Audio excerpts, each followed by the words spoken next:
भारतले त प्रश्न बनिसक्यो, हामीले हाम्रो भूभागमा बनाएका हौँ र अब सङ्क्रमण सकिएपछि तपाईँहरूसँग छलफल गरौँला। के नेपालले अब रिग्रेट गरेर मात्र बस्ने हो वा हाम्रो भूमि तिमीलाई प्रयोग गर्न दिँदैनौ भनेर अब्जेक्ट गर्ने हो?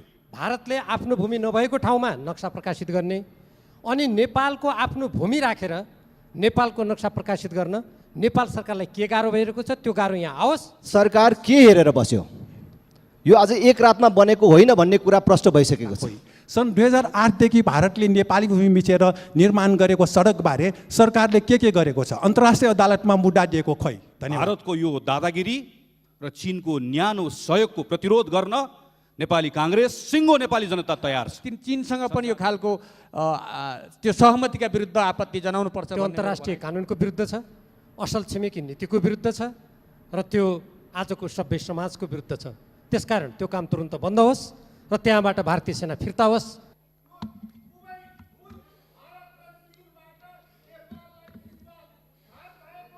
मान्य श्री गणेश सिंह ठगुन्ना।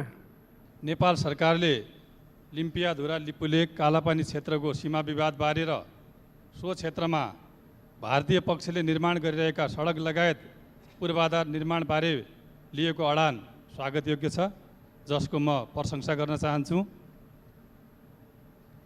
सुगौली सन्धिबाट कायम भएको भारत नेपाल सीमा महाकाली नदीको पूर्व नेपाल र पश्चिम भारतीय भूभाग रहेकोमा लिम्पियाधुराबाट निस्कने काली नदी पूर्वको लगभग 397 वर्ग किलोमिटर भूभाग विगत 60 वर्षभन्दा अगाडिदेखि भारतीय प्रशासनिक र राजनीतिक नियन्त्रणमा छ। हाल सो क्षेत्रमा भारतले विगत 10-15 वर्ष अगाडिदेखि सडक लगायतका पूर्वाधारका कामहरू गरिरहेको छ।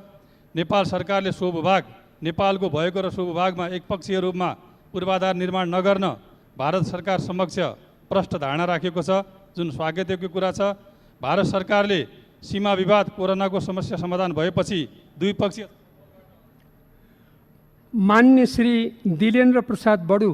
धेरै लामो निन्द्रापछि आज बिउजे जस्तो छ एउटा डिप्लोमेटिक नोट पठाएको सुनियो। यो उद्घाटन आज उद्घाटन मात्रै भएको हो, कहिलेदेखि बन्न सुरु भयो यो सूचना यो सरकारसित थियो कि थिएन? त्यति बेला जति बेला यो एग्रिमेन्ट भयो चीन र भारतको बिचमा, त्यति बेला सुशील कोइरालाको सरकार थियो र उसले अत्यन्त गम्भीर प्रोटेस्ट नोट पठाएको थियो र त्यसपछि आज उद्घाटन हुँदासम्म यो सरकारले के नोट पठाएको छ, के लेखेको छ, यसको जानकारी अहिले चाहियो। यो सरकारको बाटो बन्दै थियो भन्ने कुरा जानकारी यदि छैन भने यसको सूचना माध्यम समाप्त भएका हुन् कि यससित कुनै सूचनाको समाज छ कि छैन? मैले यसबारेमा यही सदनमा हाम्रोपट्टिको बाटो नबन्ने तर उतातिर युद्धस्तरमा बाटो बनिरहेको र 6 महिनापछि कालापानी र लिफुले पुग्दैछ भन्ने कुरा बोल्दा पनि ध्यान आकर्षण नहुने मैले मिडियामा पनि बोलेको छु र सरकार के गरेर सुतिरहेको थियो। त्यसकारणले सरकारले यसबारेमा जानकारी गराउनु पर्दछ। मान्य श्री महन्त ठाकुर। लिपियाधुरा लिपुलेक कालापानीको सम्बन्धमा पटक पटक आवाज उठिरहेको छ, जुलुसहरू प्रदर्शनहरू भइरहेको छ, त्यो सबैलाई जानकारी। तर यो समस्याको समाधानतर्फ के स्टेप उठायो त्यो अहिले जुन हामीले सुन्यौँ कि नोटहरू डिप्लोमेटिक नोटहरू पठाइएको छ कुराहरू, तर समाधान भएन। सर्वप्रथम यी जग्गाहरूमा हाम्रो कहीँ उपस्थिति छ कि छैन? लिपियाधुराको क्षेत्रमा बस्तीहरू देखिन्छ। पहिले पनि संसदमा चाहिँ संसदीय सर्वदलीय उसमा यो आएको थियो यो प्रश्न र त्यसबेला चाहिँ सरकारको एउटा अफिसर चाहिँ नक्साहरू लिएर ब्रिफ गर्न आएको थियो। त्यहाँ बस्ती देखिन्छ। म प्रश्न गर्दाखेरि डिस्कसनमा छलफल हुँदाखेरि ती बस्तीहरूको सम्बन्ध भारत सरकारसँग छ। मान्य श्री सरिता गिरी। लिपुलेकको बारेमा जुन समस्या अहिले अगाडि आएको छ त्यसको बारेमा मन्त्रीजीले भन्नुभएको यो कूटनीतिक माध्यमबाट समस्याको समाधान गर्ने जो कुरा सही हो। तर प्रश्न के हो भने यो भारत र नेपालको बिचमा 90% बोर्डरको डिमार्केसन भइसकेको छ, केही बाँकी छ। त्यो समस्या अहिलेसम्म किन समाधान भइराखेको छैन? धेरै पुरानो समस्या छ। यो मात्र एउटा अति राजनीतिकीकरणको विषयवस्तु त सरकारले बनाउन खोज्या होइन। र दोस्रो प्रश्न, अब लिपुलेखको जुन विवाद छ त्यो के देखिन्छ भने यो त्रिपक्षीय समस्याको रूपमा अगाडि आएको छ, किनभने लिपुलेखलाई त्यसको बारेमा भारतलाई डिप्लोमेटिक नोट त पठाएको ठिक छ, तर चीनलाई पनि डिप्लोमेटिक नोट सरकारले पठाएको छ कि छैन?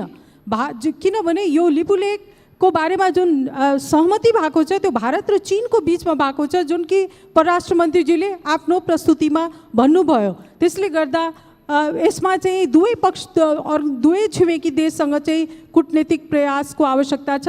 मान्य श्री दुर्गा पौडेल। मान्य मन्त्रीजीले प्रस्तुत गरेको विषयमा कूटनीतिक नोट प्रस्तावित गरिसकेपछि त्यसको व्यवस्था गरेको कुरा यहाँ जाहेर भयो। त्यसले गर्दा अहिले त्यो टेरेको अवस्था देखिएन, इन्डियाले टेरेको अवस्था देखिएन, मिचेरै लैजान कोसिस गरेको देखियो। त्यसैले अबको अवस्थामा अन्तर्राष्ट्रियकरण गरेर जानुपर्छ, अन्तर्राष्ट्रिय अदालतमा तान्नुपर्छ। त्यसको निम्ति सरकारको के धारणा छ त्यो बुझ्न चाहन्छु। धन्यवाद। मान्य श्री प्रेम सुवाल। दक्षिण एसियामा भारतको नीति आक्रामक र शत्रुतापूर्ण छ। बेलायती उपनिवेशवादको प्रभावमा रहेको भारत अहिले अमेरिकी साम्राज्यवादको प्रभावमा छ। सन् 1962 अमेरिकाले भारतलाई चीन विरुद्ध लडायो। अमेरिकाले नै भारतलाई बङ्गलादेश टुक्रा गर्न र सिक्किम लिन लगाएको हो। अहिले अमेरिका र भारत मिलेर नेपाललाई एमसिसी सम्झौता गराउँदैछ। यसले कुन कुन देश समाप्त हुने हो? सरकारको सचेतता खोइ। सन् 2008 देखि भारतले नेपाली भूमि मिचेर निर्माण गरेको सडकबारे सरकारले के गरेको छ? अन्तर्राष्ट्रिय अदालतमा मुद्दा दिएको खोइ। धन्यवाद। मान्य श्री राजेन्द्र प्रसाद लिङ्गदेन। माननीय परराष्ट्र मन्त्रीज्यूको भनाइबाट नै के थाहा भयो भन्दाखेरि सरकारलाई 2012 देखि नै यो सडक बन्दै थियो भन्ने कुरा। सरकार के हेरेर बस्यो? यो आज एक रातमा बनेको होइन भन्ने कुरा प्रष्ट भइसकेको छ। र त्यति मात्र होइन, गत नोभेम्बरमा जब भारतले नयाँ नक्सा प्रकाशित गर्यो कि त्यसपछि हाम्रो संसदीय समितिले सरकारलाई भनेको छ हाम्रो पनि नयाँ नक्सा प्रकाशित गर्नु पर्यो भनेर। सरकार किन सुतेर बस्यो? त्यसकारण म खेद व्यक्त गर्न चाहन्छु, दुःख व्यक्त गर्न चाहन्छु कि भर्खरै 2-2.5 महिना अगाडि उप प्रधानमन्त्री, रक्षा मन्त्री पनि त्यस क्षेत्रमा भ्रमण गरेर आउनुभयो। त सरकार यो सब कुरा किन ढाकछोप गरिराखेको छ? सरकार सीमा जस्तो, हाम्रो सार्वभौमिकता जस्तो विषयमा किन उदासीन बनिराखेको छ? किन चाहिँ यो ढाकछोप गरेर लुकाउने, छिपाउने काम गरिराखेको छ? म अत्यन्तै दुःख व्यक्त गर्न चाहन्छु, खेद व्यक्त गर्न चाहन्छु। र सरकारले अब प्रेस नोट दिएर केवल लेखेर मात्र होइन, यसलाई प्रधानमन्त्री तहमा पनि कुरा होस्। भएन। मान्य श्री भीमबहादुर रावल। सम्मान्य सभामुख महोदय, सर्वप्रथम म नेपाली भूमिमा भारतले अतिक्रमण गरेकोमा सम्पूर्ण नेपाली जनताको तर्फबाट त्यसको निन्दा गर्न चाहन्छु, भत्सना गर्न चाहन्छु। त्यो अन्तर्राष्ट्रिय कानुनको विरुद्ध छ, असल छिमेकी नीतिको विरुद्ध छ र त्यो आजको सभ्य समाजको विरुद्ध छ। त्यसकारण त्यो काम तुरुन्त बन्द होस् र त्यहाँबाट भारतीय सेना फिर्ता होस् भन्ने म माग गर्न चाहन्छु। र त्यो भारतीय सेना फिर्ता गर्नेतर्फ नेपाल सरकारले के गरिरहेको छ म त्यो प्रश्न गर्न चाहन्छु। र दोस्रो, भारतले आफ्नो भूमि नभएको ठाउँमा नक्सा प्रकाशित गर्ने अनि नेपालको आफ्नो भूमि राखेर नेपालको नक्सा प्रकाशित गर्न नेपाल सरकारलाई के गाह्रो भइरहेको छ त्यो गाह्रो यहाँ आओस्। यो सम्मानित सदनले त्यो गाह्रो फुकाउनलाई अग्रसरता लिन्छ भन्ने मलाई विश्वास छ। धन्यवाद। मान्य श्री मिनेन्द्र प्रसाद रिजाल। परराष्ट्र मन्त्रीजीले 2015 सरकारले प्रोटेस्ट नोट पठायो भन्नुभयो। त्यतिखेर प्रधानमन्त्री को थियो उहाँलाई सम्झना भएन। अहिले पार्टीका अध्यक्ष दुवैजनाको नाम भन्न उहाँलाई सहज भयो, किनभने लामो स्मृति उहाँहरूसँग छैन। यसकारण छैन कि हिजो सुशील कोइराला प्रधानमन्त्री हुनुहुन्थ्यो र सुशील कोइरालाको देशभक्तिमाथि लान्छना लगाएर सरकार बनाएको थियो। त्यही चिज बोकेर आउनु भएको छ। अब अलि अगाडि सीमा अतिक्रमण भयो। सीमा अतिक्रमण हुँदा सरकारको कम्युनिस्ट पार्टीका दुईटा मोर्चा तयार भयो। एउटा मोर्चा गाली गर्ने, अर्को मोर्चा त्यसलाई डिफेन्ड गर्ने। त्यस्तै एमसिसीमा एउटा मोर्चा एमसिसीलाई सत्तो सराप गर्ने, अर्को मोर्चा एमसिसीलाई बोकेर हिँड्नुपर्छ भन्ने। यसमा पनि सरकार दुईटा मोर्चा खडा गरेर बस्ने हो कि परराष्ट्र मन्त्री के गर्न चाहनुहुन्छ? संसदसँग कहाँ सहयोग चाहनुहुन्छ? विपक्षी दलहरूले सहयोग गरिरहेछ भन्नुभयो, अब गर्ने के हो? त्यसका लागि त्यो भन्नुहोस्। खालि यो प्रोटेस्ट नोट पठाउँछौँ, यसो गर्छौँ भन्ने मात्रैले पुगेन। मान्य श्री अनिल कुमार झा 2005, 2008, 2014, 2015देखि लिएर यो 2019सम्म नेपाल सरकारलाई त्यो भेगमा के भइरहेछ भन्ने कुरा थाहा छ भन्ने कुरा परराष्ट्र मन्त्रीज्यूको वक्तव्यबाट थाहा भयो। माननीय मोहन ठाकुरज्यूले अघि राखिरहनु भएको विषयलाई जोड्दै म के यहाँ जानकारी चाहन्छु परराष्ट्र मन्त्रीज्यूबाट भने के यो डिप्लोमेटिक च्यानलबाट पत्राचार भइरहेको र नेगोसिएसन भइरहेको कुरा लाई छोडेर अब यो वक्तव्यबाजी र जुलुस नाराले समस्या समाधान गर्ने वा अघि साथीहरूले भन्नुभयो जस्तै यसको सैन्य समाधान खोज्नेतिर देश जाँदैछ कि डिप्लोमेटिकै च्यानलबाट खोज्ने हो, त्यो बुझ्न चाहन्छु। धन्यवाद। मान्य श्री कृष्ण भक्त पोखरेल भारतले हालसालै नेपाली भूभाग प्रयोग गरी मानसरोवरसम्म जाने बाटो एकलौटी रूपमा निर्माण गरेको भन्ने सम्बन्धमा नेपाल सरकारले हालसम्म गरेका कामहरूको जानकारी माननीय मन्त्रीज्यूले संसदमा दिनुभएकोमा म धन्यवाद टक्राउन चाहन्छु। सन् 1816 को सुगौली सन्धिले काली नदीको पूर्वतर्फको भाग नेपालको हो भन्ने कुरामा कुनै विवाद देखिँदैन। हाम्रो अखण्ड सार्वभौम भूमि लिपुलेकबाट भारतले एकलौटी रूपमा बाटो बनाउने हाम्रो सार्वभौमतामाथिको आक्रमण हो। तसर्थ द्विपक्षीय बहुपक्षीय वार्ता संवादका माध्यमबाट समस्याको समाधान गर्न प्रयास युद्ध स्तरमा सरकारले गरोस् र यदि समाधान हुन सकेन भने संयुक्त राष्ट्रसङ्घ र अन्तर्राष्ट्रिय अदालतसम्म पनि यो विषयलाई पुर्याउने दिशातर्फ सरकारले प्रयत्न गरोस्। धन्यवाद। मान्य श्री पुष्पा भूषाल गौतम सुगौली सन्धि हाम्रो सबभन्दा बलियो प्रमाण हो। 1816 भएको सुगौली सन्धिको बुँदा नम्बर 5 मा लिम्पियाधुरा कालापानी लिपुलेक नेपालको भनेर प्रष्ट लेखिएको छ। तर नेपाल सरकारको मन्त्रीमण्डलको भूमि सुधार मन्त्रीज्यूले लिम्पियाधुरा नेपालको नक्सामा छैन भनेर उहाँले गैर जिम्मेवार अभिव्यक्ति दिनुभएको छ। एउटा मन्त्रीको यो गैर जिम्मेवार अभिव्यक्तिको जिम्मा अब मन्त्रीमण्डलको अध्यक्ष, नेपाल सरकार र माननीय परराष्ट्र मन्त्रीले लिने कि नलिने। धन्यवाद।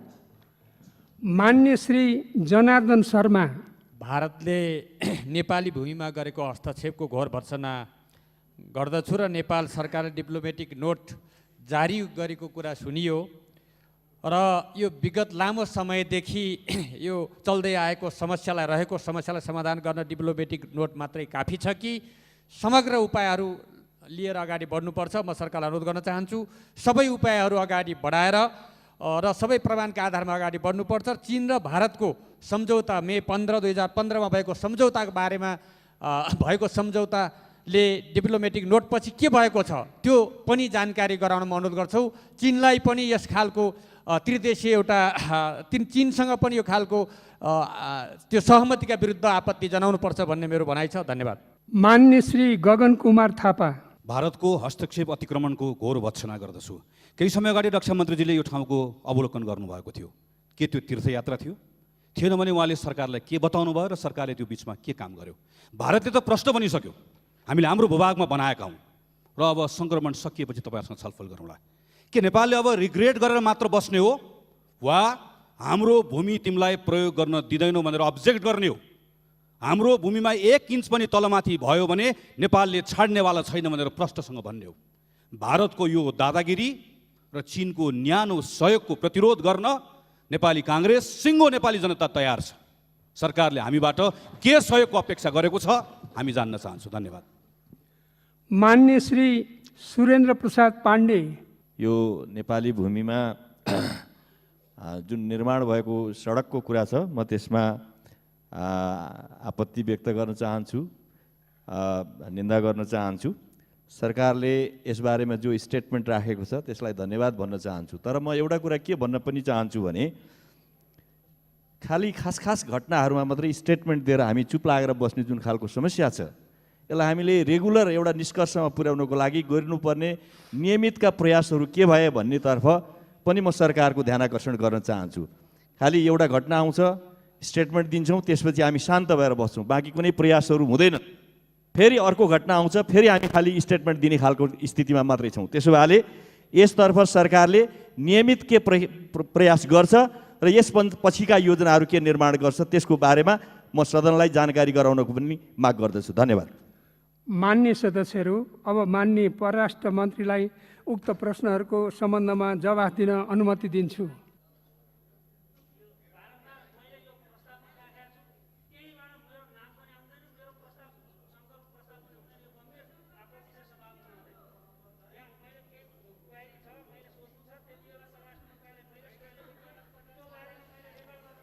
मान्य सदस्यहरू, तपाईँहरूको रेकर्ड भयो। यो दलीय आधारमा मुख्य सचेतक, प्रमुख सचेतकसित सल्लाह गरेर गरिएको कुरा हो, यो विषय परिस्थितिलाई ख्याल गरेर। धन्यवाद।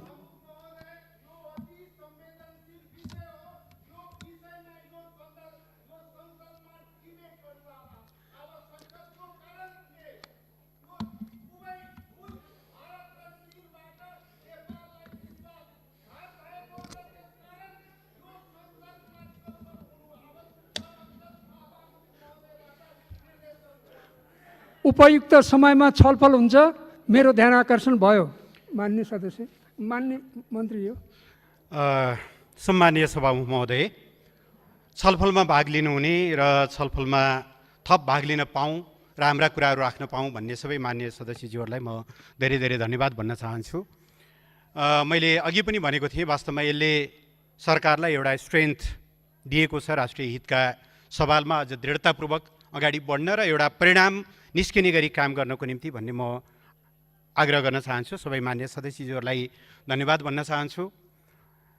यो निर्माण कार्यको बारेमा सरकारलाई थाहा नहुने भन्ने प्रश्नै भएन र हामीले त्यसको बारेमा यो समस्याको समाधान, सीमा समस्याको समाधानको बारेमा पटक पटक प्रयासहरू गर्दै आएको, पटक पटक हामीले वार्ताका निम्ति मितिहरू प्रस्तावित गरेको र जुनसुकै लेभलमा, चाहे त्यो दुवै देशले स्वीकार गरेको परराष्ट्र सचिव लेभलमा या परराष्ट्र मन्त्री लेभलमा या त्योभन्दा माथिल्लो लेभलमा या पोलिटिकल लेभलमा, ट्र्याक 1, ट्र्याक 1.5 या ट्र्याक 2, जुनसुकै लेभलबाट पनि कुराकानी गर्नका लागि हामी तयार रहेको हामीले पटक पटक बताउँदै आयौँ।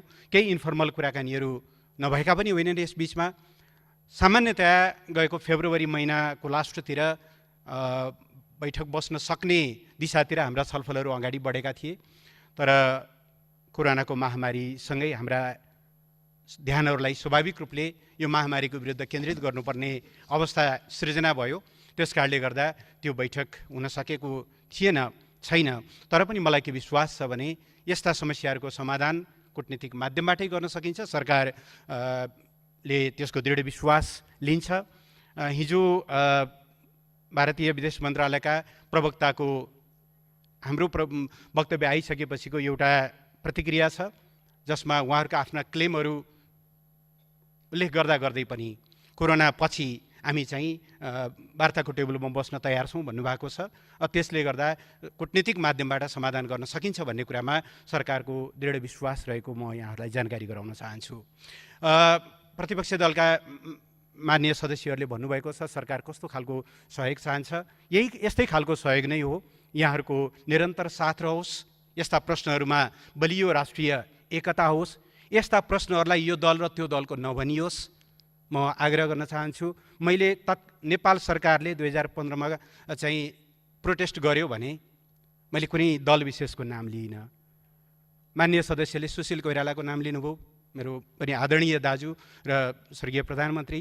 तर मान्य सदस्यले यो बिर्सिनुभयो क्या र त्यो संयुक्त सरकार थियो र त्यो संयुक्त सरकारमा परराष्ट्र मन्त्री तत्कालीन नेकपा एमालेका नेता महेन्द्रबहादुर पाण्डे पनि हुनुहुन्थ्यो। त्यसो यस्ता प्रश्नहरूमा धेरै संवेदनशीलता ल्याउने र राजनीतिकरण गर्ने काम गर्नु उचित हुँदैन भन्ने म ठान्दछु। यो साझा समस्या हो र साझा समस्यालाई साझा ढङ्गले नै समाधान गर्न सकिन्छ। यसमा मैले सत्तापक्ष प्रतिपक्ष केही हेरेको छैन। सिङ्गो देश यस मानेमा युनिफाइड छ। अघि एकजना मान्य सदस्यहरूले खेद व्यक्त गर्नुभएको, नेपालको टेरिटोरी मिचियो भनेर खेद व्यक्त गर्नुभएको होला। टेरिटोरी फर्काउनका निम्ति लडिरहेको सरकारको बारेमा त पक्कै पनि उहाँले खेद व्यक्त गर्नुभएको होइन होला, नभए गलत निशानामा लाग्यो उहाँको भन्ने लाग्छ मलाई। यो 90% समाधान भयो, बाँकी समाधान भएन, यसलाई प्रतिशतमा हेर्न मिल्दैन। मुलुकको सिमाना खण्डीकरण गरेर 90% मिलेको 10% बाँकी रहेको भन्ने हुँदैन। निश्चय नै सत्य के हो भनेदेखि संयुक्त आयोगले काम गर्दै आयो 2007सम्म, 1990 को दशकदेखि, र 182 थान स्ट्रिप नक्साहरू तयार भए। तर सुस्ता र कालापानी क्षेत्र, कालापानीको गर्ब्याङदेखि माथि नापी नै हुनु भएन। त्यसो भइसकेपछि सन् 2007 देखि 2014सम्म दुई देशको सीमा समस्याको समाधानका सन्दर्भमा कुनै काम भएन किनभने जोइन्ट कमिसनको म्याद सकिएको थियो। सन् 2014मा फेरि चाहिँ जोइन्ट टेक्निकल कमिटीको 2014मा नेपाल भारत परराष्ट्र मन्त्री स्तरीय जुन जोइन्ट कमिसन छ त्यसले बाउन्ड्री वर्किङ ग्रुप BWG बनाएर त्यसले काम गरिरहेको छ। मित्र राष्ट्र भारतको आग्रह छ त्यो 182 थान स्ट्रिप नक्सामा हस्ताक्षर गरौँ, त्यो टुङ्गिएको विषय हो भनेर, तर नेपाल सरकारले सुस्ता र कालापानी लगायतका समग्र क्षेत्रहरूको टुङ्गो नभइकन अहिले हामी हस्ताक्षर गर्न सक्दैनौँ भनेर भनेका छौँ। त्यसबाट यो प्रतिशतमा हेर्ने विषय हो जस्तो मलाई लाग्दैन। नेपालको सिमानाको कुरा समग्रतामा हेर्नुपर्छ, सरकार त्यस मामलामा क्लियरै छ। लिपुलेकको बारेमा चीनलाई पनि हामीले त्यति बेला पत्राचार गरेका छौँ र त्यस यतापट्टिका थुप्रै कुराकानीहरूमा चाहिँ चीन लिपुलेकको सन्दर्भमा नेपालको दृष्टिकोण चीनलाई प्रष्ट पार्ने कामहरू गरिएको अवस्था छ।